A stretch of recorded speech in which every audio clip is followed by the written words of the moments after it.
اعوذ باللہ من الشیطان الرجیم بسم اللہ الرحمن الرحیم وَهُوَ الَّذِي أَنشَأَكُم مِّن نَّفْسٍ وَاحِدَةٍ، اور وہی ہے کہ جس نے تمہیں اٹھایا ایک جان سے۔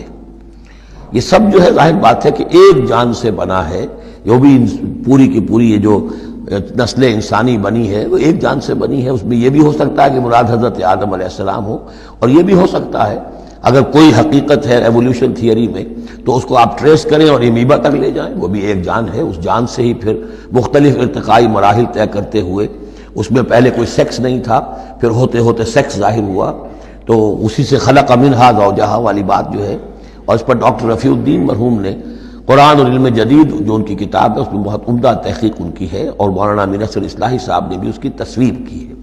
تو جن لوگوں کو دلچسپی ہو اس کتاب کا مطالعہ کریں کہ یہ ایک جان سے پیدا کرنے کا مطلب کیا ہے۔ فَمُسْتَقَرٌّ وَمُسْتَوْدَعٌ، اس نے بنایا تمہیں ایک جان سے، لیکن پھر یہ کہ تمہارے لیے ایک تو مستقل ٹھکانہ ہے اور ایک ہے کچھ دیر کے لیے امانت کے طور پر رکھے جانے کی جگہ۔ اب یہ مستقر کیا ہے، مستودع کیا ہے، اس میں تین قول ہیں مفسرین کے۔ پہلا قول تو یہ ہے کہ مستقر تو ہے دنیا، یہاں ہم آئے ہیں، لیکن مستودع کیا تھا، تھوڑی دیر کے لیے جو میں رہا ہوں اپنی والدہ محترمہ کے بطن میں رہا ہوں، تو وہ رحم مادر جو ہے وہ مستودع تھا، کچھ دیر کے لیے وہاں امانتاً انسان رہتا ہے اور پھر وہ دنیا میں آتا ہے، وہ مستقر ہے۔ دوسری رائے یہ ہے کہ مستقر تو آخرت ہے اور قبر ہے مستودع، قبر میں رکھا جاتا ہے انسان کو، اور یہ گویا کہ عالم برزخ جو ہے یہ عارضی ودیت کرنے کی جگہ ہے، عارضی طور پر امانتاً رکھنے کی جگہ ہے، پھر جانا ہے۔ مستقر جو ہے وہ آخرت ہے۔ تیسری رائے یہ ہے کہ مستقر آخرت ہے اور مستودع دنیا ہے، دنیا میں جو وقت ہم گزار رہے ہیں یہ آخرت کے مقابلے میں بہت ہی عارضی ہے۔ اس حوالے سے اسے بھی کہا جا سکتا ہے کہ یہ بہت ہی عارضی سی امانت کی جگہ ہے۔ قد فصلنا الآیات لقوم یفقہون، ہم نے تو اپنی آیات کو واضح کر دیا ہے اور تفصیل بیان کر دی ہے ان لوگوں کے لیے جو تفقہ سے کام لیں، غور کریں، سوچیں سمجھیں۔ وَهُوَ الَّذِي أَنزَلَ مِنَ السَّمَاءِ مَاءً، اور وہی ہے کہ جس نے اتارا ہے آسمان سے یا بلندی سے پانی۔ فَأَخْرَجْنَا بِهِ نَبَاتَ كُلِّ شَيْءٍ، پھر ہم نے نکال دیا اس کے ذریعے سے ہر شے کی نباتات، اگنے والی ہر شے جو ہے نباتات زمین سے نکالی۔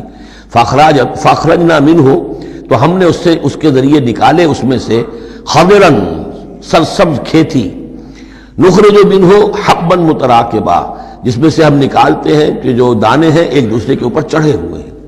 اب سٹا ہے تو چاہے وہ کوئی کسی بھی یعنی اس کا ہے اناج کا، اب کس طریقے سے کہ دانے کے اوپر دانہ چڑھا ہوا ہوتا ہے، حبا متراکبا، یہ دانے ایک دوسرے کے اوپر چڑھے ہوئے ہوتے ہیں۔ وَمِنَ النَّخْلِ مِن طَلْعِهَا قِنْوَانٌ دَانِيَةٌ، اور کھجور کے گابھے میں سے گوشے ہوتے ہیں کہ جو لٹکتے ہوئے ہوتے ہیں۔ وَجَنَّاتٍ مِّنْ أَعْنَابٍ، اور باغات ہم نے بنا دیے ہیں جو کہ کھجور انگوروں کے ہیں۔ وَالزَّيْتُونَ، اور زیتون، وَالرُّمَّانَ، اور انار، مشتبہاً وغیر متشابہ، ایسے بھی جو ایک دوسرے سے ملتے جلتے ہیں رنگ میں، روپ میں، شکل میں، اور ایسے بھی ہیں کہ جن میں کچھ فرق ہے۔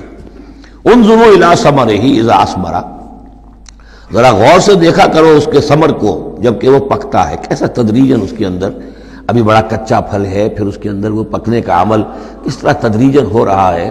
انظروا الی ثمرہ، ان ثمرات کو دیکھا کرو، اذا اثمر، جب کہ وہ پکتے ہیں، پھل لاتے ہیں، وینعہ، اور اس کے پکنے کو بھی دیکھو، اذا اینعا، یہ گویا کہ یہاں محذوف ہوگا، وینعہ اذا اینعا، انظروا الی ثمرہ اذا اثمر، دیکھو اس کے پھل لانے کو جب کہ وہ پھل لائے، وینعہ اذا اینعا، اور اس کے پکنے کو دیکھو کس طرح تدریجاً وہ پکتا ہے۔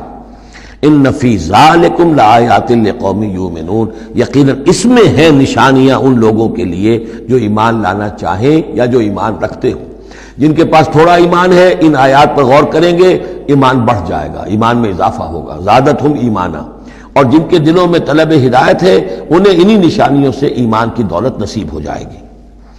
وجعلوا للہ شرکاء الجن، اور انہوں نے اللہ کے شریک بنا دیا جنات کو، وَخَلَقَهُمْ وَخَرَقُوا لَهُ بَنِينَ، حالانکہ اللہ نے ان کو بھی پیدا کیا ہے، جیسے انسانوں کو پیدا کیا جنات کو پیدا کیا۔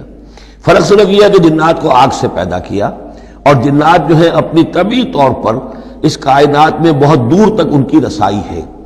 ہم جہاں بڑے بڑے راکٹ جو ہیں بلینز آف ڈالرز کے لیے ایک بناتے ہیں اور پھر اس کی ایک جو ہم گاڑی بنائی ہے اور وہ جاتی ہے اور دوڑتی ہے اور آتی ہے، شٹل ہے، اور اس پر کتنا پیسہ خرچ ہوتا ہے، یہ تمام جو ہے جنات کے لیے یہ سارا علاقہ ان کی آمد و رفت کے لیے وہ اپنی طبعی صلاحیت کے بنا پر جاتے آتے رہتے ہیں، جس میں کہ ہمیں جانے کے لیے یہ ساری کچھ ایجادات جو ہیں وہ کرنی پڑی ہیں۔